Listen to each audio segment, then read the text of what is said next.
explain the significance of Judge Collyer's ruling? Well, the court essentially, I mean, we rely on the courts to uphold our rights under the Constitution, especially our right to due process, not to be killed.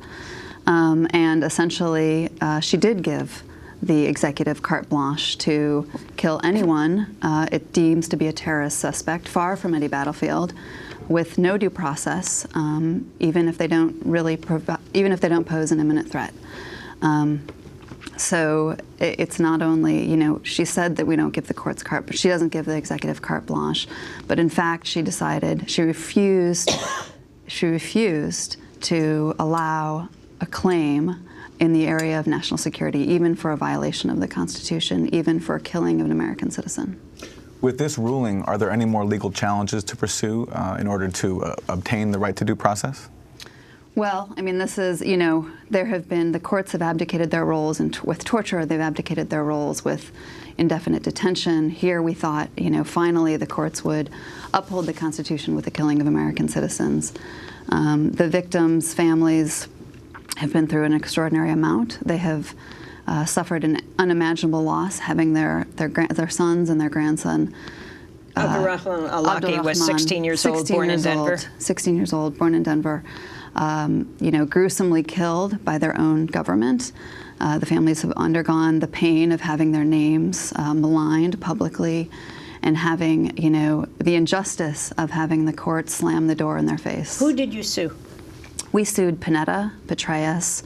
And explain their positions. Well, we have the Secretary of Defense, the CIA director. We also sued other members of the military, the JSOC director, as well as the Special Ops Command director. The court said that government officials must be trusted when they target U.S. citizens abroad? Must be trusted, yes. And, you know, this is outrageous, obviously. They can't be trusted with anything. You know, there's no transparency. We have no idea who they're killing, why they're killing people. There are no legal standards that have been publicly released. They've disclosed a few about U.S. citizens not in active hostilities, but they refuse to disclose the memos, the classified memos. So we know that U.S. officials can't be trusted with this authority.